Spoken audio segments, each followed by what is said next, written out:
사회적 동물인 우리는 다양한 사람들과 관계를 맺습니다. 그중 내가 좋아하는 사람도 있지만 싫은 사람도 있기 마련인데요. 네, 그럴 때마다 회피하는 것만이 답은 아니라고 합니다. 오늘 한길 사람 속은에서는 인간관계 속 여러 유형들을 만나보고 대처법에 대해서도 이야기 나눠보겠습니다.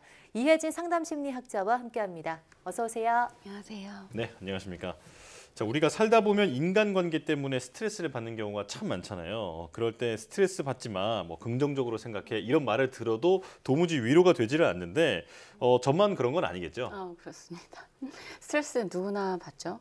전혀 스트레스를 안 받고 산다는 생각하는 분조차 실은 내재된 스트레스는 있습니다. 그런 스트레스를 외면하고 있는 상태일 가능성이 있어요. 네. 그런데 그런 분조차 외면하지 못한 스트레스가 바로 인간관계 스트레스입니다. 여러분도 혹시 그렇지 않은지 한번 생각해 보시면 좋겠어요. 생각만 해도 싫은 사람, 떠올리기조차 불편한 사람이 주는 스트레스는 누구나 경험해 보셨을 겁니다. 네. 살다 보면 싫어도 봐야 하는 인간관계는 어디든 존재하죠. 그 자체가 스트레스입니다. 네, 어쩔 땐 그런 스트레스를 받는 내가 좀 예민하고 좀 나쁜 사람이라서 그런 건가? 이렇게 생각이 들 때가 있는데 이게 좀 예민해서만은 아니겠죠? 그럼요. 누군가가 싫다는 것은 내 마음이 반응하는 건데요. 그럴 만한 이유가 분명 있을 겁니다. 이유가 없는 게 아니라 모르는 것일 가능성이 커요. 그래서 상담실에 찾아오는 많은 분들이 타인에 대해서 이야기하는데 시간을 많이 들이세요. 그만큼 괴로운 누군가가 내 삶에 있어서 괴롭기 때문에 오시거든요. 이를테면 인간관계 스트레스에서 이렇게 다양한 얘기들을 하십니다. 저 사람만 안 봤으면 좋겠어요. 너무 거슬려요. 상사가 너무 말을 험하게 해요. 한두 번이 아니에요. 어떻게 사람 면전에도 그럴 수가 있어요. 제가 뭔 말만 하면 왜 그런 소리를 해요? 라면서 제 말을 딱 끊어버리는 거예요. 사람 무안하게 만드는 게 하루 이틀이 아니에요. 이런 말들을 많이 듣는데요. 이럴 땐 내가 예민하거나 이상하다고 결론 낼 것이 아닙니다. 일단 저 사람의 험한 말투나 언행이나 무례함 같은 것들이 나에게 느껴지고 있음을 자각하고 그래서 내가 저 사람이 싫구나 내가 인정해 주는 것부터가 스트레스 관리의 시작입니다. 네. 근데 저는 인간관계로 갈등이 생길 때마다 항상 드는 생각이 나도 정상적인 사고를 하는 사람이라 생각하고 그 사람도 그럴 텐데 왜 이런 사람들끼리 만나서 이렇게 다툼이 생기는 걸까 이런 생각이 들거든요. 인간관계는 왜 이렇게 어려운 걸까요? 네. 많은 분들이 사람 때문에 스트레스를 받으면서 또 한 가지 문제에 당면해요. 바로 괴로운 관계가 반복이 됩니다. 바꿔 말하면 내가 싫어하는 사람의 유형이 계속해서 내 인생에서 반복이 되는 거예요. 네. 그래서 A가 가면 A 다시가 오는 시기예요. A가 싫어서 멀리 했는데 A보다 더 강력한 A 다시가 찾아오는 겁니다. 네. 그래서 손절만이 답이 아니라는 말씀 오늘 드리고 싶어요. 일단 너무 힘든 A와의 거리두기는 필요하겠죠. 당장의 스트레스 관리를 위해서요. 그렇지만 앞으로 만날 잠재적인 A 다시와의 관계를 위해서 A의 무엇이 그토록 싫었는지 A와 나의 관계는 왜 그렇게 진행됐는지 우리 둘 다 정상일 텐데 왜 그렇지? 이런 네. 생각들을 분석을 해보고 알고 있을 필요가 있어요. 네네. 힘든 관계는 나의 어떤 성격 특성을 보여줄 가능성이 큽니다. 네. 그런데 그 말씀하신 A 같은 사람들은 많은 사람들이 또 싫어하는 것 같더라고요. 네. 특별히 또 미움을 받는 유형이 있을 것 같은데 어떤 사람들일까요? 네, 맞습니다. 그런 유형이 있는데요. 최근 많이 얘기 나오는 유형은 나르시시스트 유형이 대표적입니다. 타인을 착취하고 이용해서 자신을 빛나게 해줄 도구로 사용하는 사람입니다. 그런데 그 외에도 여러 유형이 있는데요. 네. 오늘은 세 가지 정도 흔한 유형을 대표적인 특징과 함께 볼게요. 보시면서 나를 유독 힘들게 했던 사람이 있는지 한번 체크해 보시면 좋겠습니다. 네. 첫 번째는 의존형입니다. 언제나 자신과 함께하길 바라는 유형이에요. 그래서 함께 있을 때 자꾸 힘든 얘기를 해서 내가 그 사람의 감정 쓰레기통이 된 것 같은 느낌이 든다면 예. 혹은 매일 나의 연락을 기다리고 연락이 조금 뜸해지면 서운함을 비춘다면 그리고 매일 무언가를 부탁하거나 물어보면서 나에게 기댄다면 의존형일 수 있고요. 두 번째 회피형은 불편하면 연락이 두절되고 또 약간 차갑고 관계에서 벽을 친다는 느낌이 드는 유형인데요. 예. 비난이나 거절에 또 집착을 하고 분노감을 심하게 느낍니다. 그리고 집단에 있을 때 혼자인 것 같다는 소외감을 자주 느끼고요. 혼자 있을 때 외로움을 자주 느끼는데 또 나를 좋아하는 확신 없이는 사람들과 관계하기 피하는 유형입니다.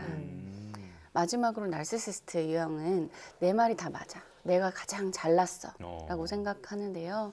자신이 주인공이 되지 못하면 기분 나빠하고 자신에게 없는 것을 가진 사람을 보면 시기를 하고요. 같이 있다 보면 내가 그 사람을 비춰주는 도구로 쓰이는 게 아닌가 이런 느낌을 자주 받게 됩니다. 이 중에서 내가 주로 만나게 되는 관계가 있다면 나는 왜 그 사람과 자꾸 엮이는지 생각해 볼 필요가 있어요. 유형 3가지는 누구나 한 번이라도 만나면 쉽지 않은 유형인데요. 한 번이 아니라 여러 번 내가 이 사람들과의 관계가 반복된다면 나에게도 특정 유형에 끌리거나 거부하지 못하는 성격 특성이 있을 가능성이 있습니다.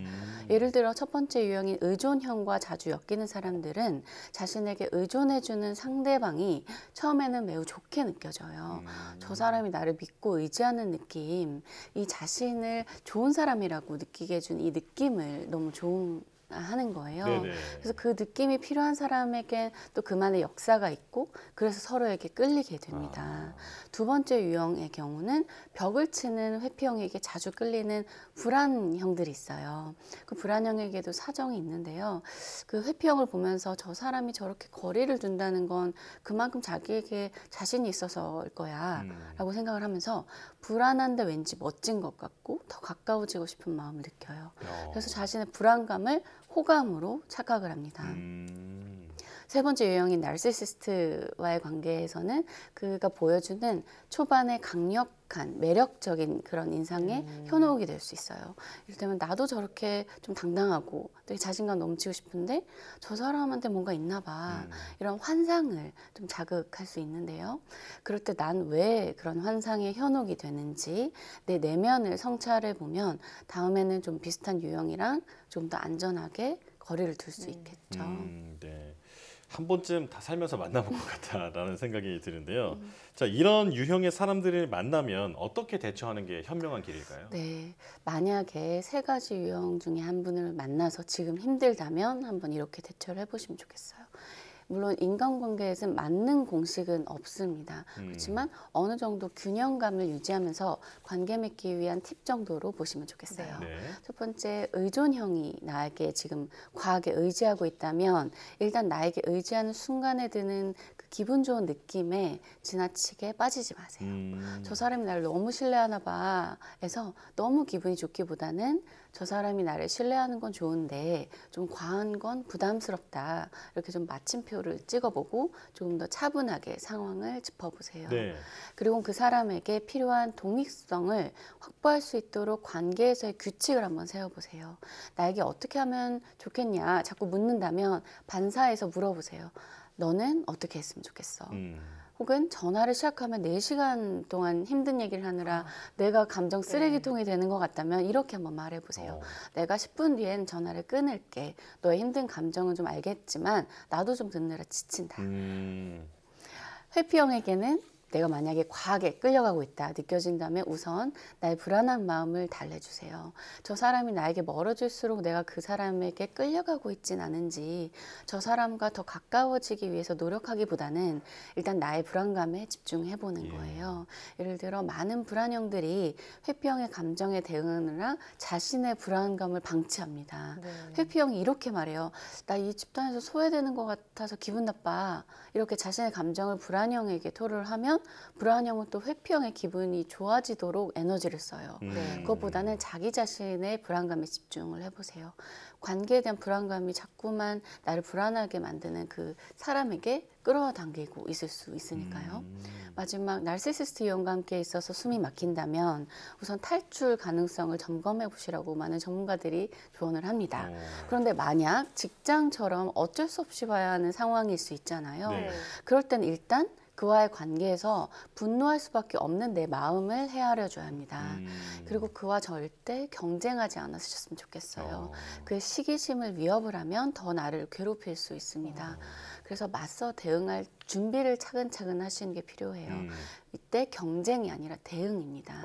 그러기 위해선 나를 지켜줄 인간관계를 만든 내공도 좀 만들어 볼 필요가 있어요. 어디서든 내 편이 필요하니까요. 네네. 이렇게 세 가지 유형으로 말씀드렸지만 중요한 건 세상의 모든 성격이 딱 한 가지의 유형으로 떨어지는 게 아니라 여러 유형이 섞여서 나타날 수 있다는 점도 함께 말씀드리고 싶어요.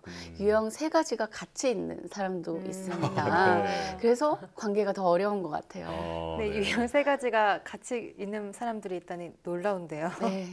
또 마지막으로 이제 관계로 힘들어하는 분들에게 추가적으로 또 전하고 싶은 말씀 있으실까요? 네, 많은 분들이 관계에서 힘들지만 또 잘 지내고 싶어서 애를 쓰다 더 힘들어집니다. 그런데 상대방이 그대로라면 잘 지내긴 현실적으로 어렵다는 점을 우리가 인정할 필요가 있는 것 같아요. 네네. 그리고 잘 지내려고 괴롭기보다는 이제 조금 덜 잘 지내보는 좀 무던한 좀 그런 방법도 있다는 점을 기억하시면 좋겠어요. 이를테면 겉보기에 싸우지 않는 관계는 어떨까요? 무례한 상사나 어떤 사람이라면 잘 지낼 순 없고 적어도 겉보기에 싸우지 않는 관계 정도로만 지내는 것이 최선이 아닐까 싶습니다. 그리고 지금까지 해보지 않았던 대응을 하려면 필연적으로 감수할 것들이 발생한다는 점도 말씀드리고 싶어요. 싫은 소리도 해야 하고 거리두기도 해야 하는데요. 그렇게 새로움을 감수하지 않는다면 고통스러운 관계가 반복된다는 점을 오늘 꼭 말씀드리고 싶습니다. 그래서 나 또한 변해야 관계가 변화한다는 점을 기억하시면 좋겠어요. 네, 내가 어떤 감정을 느끼고 또 어떤 때 편안함을 느끼는지를 정확하게 인지하는 게 건강한 인간관계의 핵심인 것 같습니다. 이혜진 상담심리사와 함께했습니다. 고맙습니다. 고맙습니다.